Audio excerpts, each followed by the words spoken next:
Kenwood has been rising up as one of the top competitors on the two-way radio market, selling all sorts of radios from ATEX to license-free personal radios.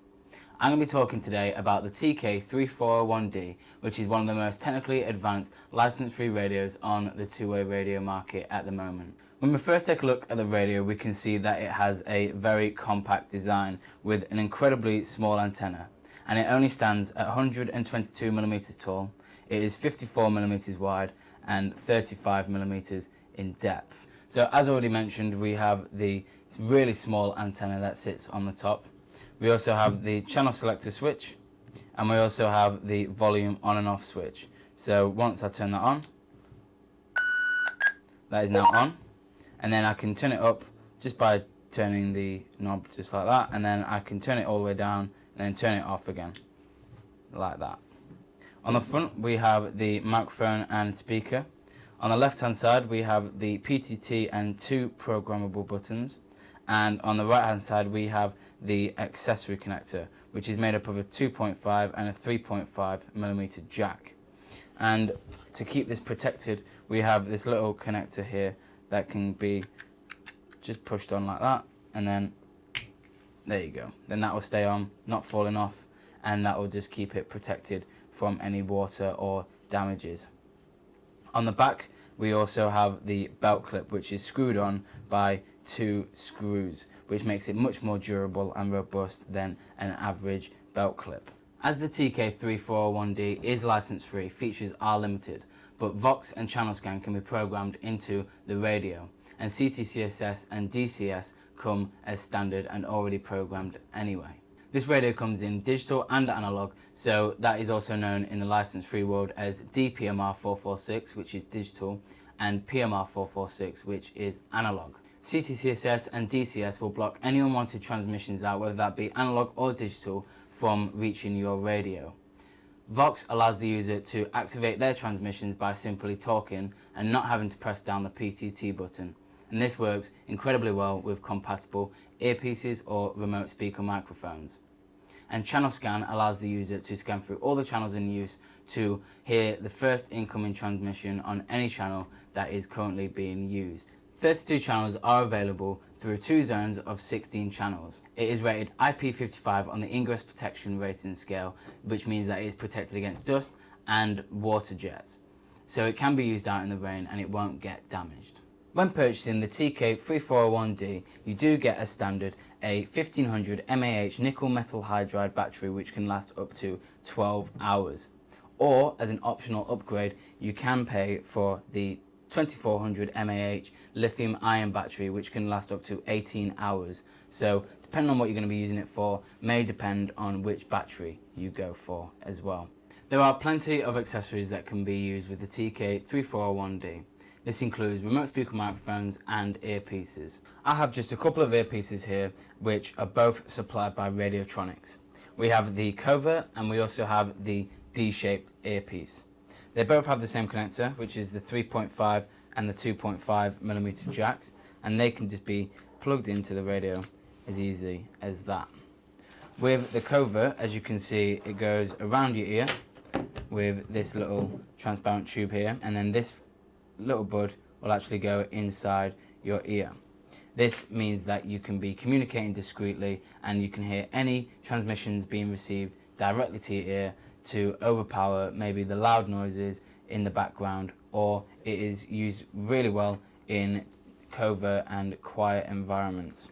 We also have the PTT button and microphone, which is there.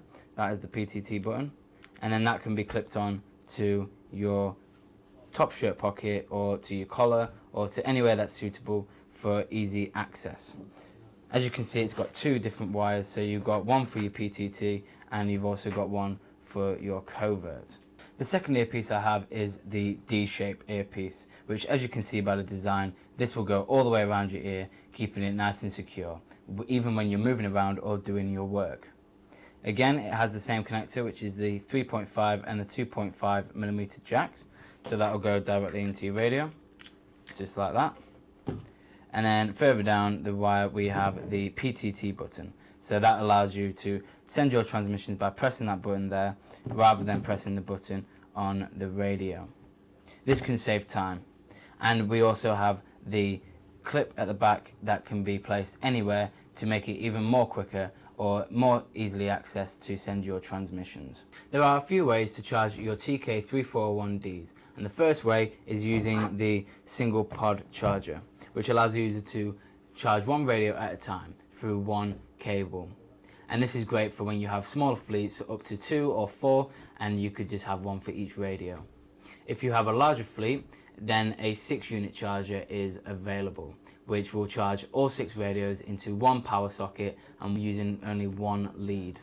The final way the TK-3401Ds can be charged is with the rack charger, and it takes 6 single-unit chargers and converts them into a 6-unit charger on this platform. It takes each individual cable from each unit charger and it converts it into one power output, which is much more efficient than having 6 single unit chargers in a row, all wanting their own power socket. The TK-3401D can be used in many different workplaces. It gets around 500 yards, so it would have to be in small working environments. But this can include nurseries, schools, small warehouses, or even close quarter security. It can also be used for personal use, so this could be used for your kids, or it could be used for when you go hiking or fishing or anything like that. Now I'm going to do a quick tutorial on how to build your own rack charger. The first thing you'll have to do is to unscrew the 2 screws on the bottom of the rack charger and on the side as well.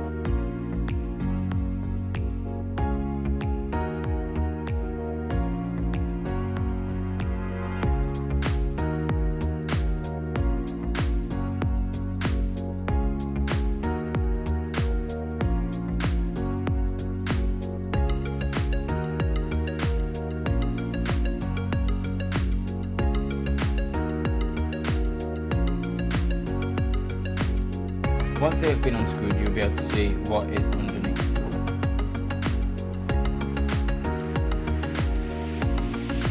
So we have your screws for your actual unit chargers, and we have 6 cables here, and these will plug into all the different unit chargers that are going to be put on top.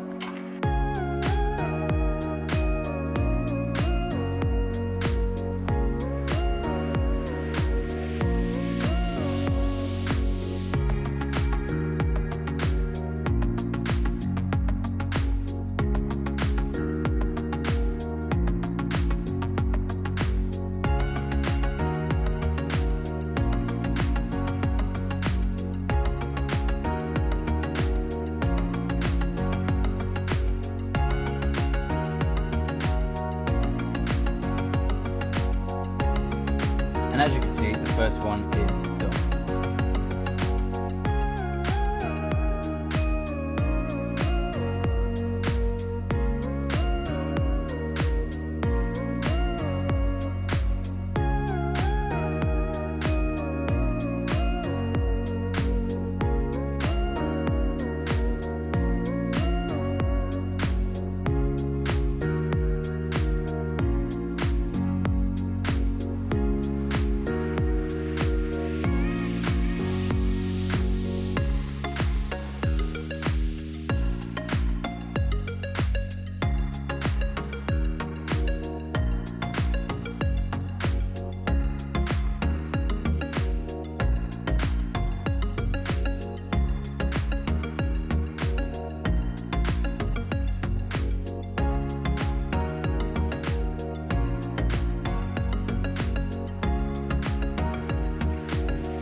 Once they are all screwed into place, you can then bring back the bottom half of your rack charger. And each one of these cables will plug into one of the pod chargers. And once they're all plugged in, you can then slot the top of your rack charger onto the bottom half. Once this is done, you can then screw in your original screws that you unscrewed at the beginning back into the rack charger.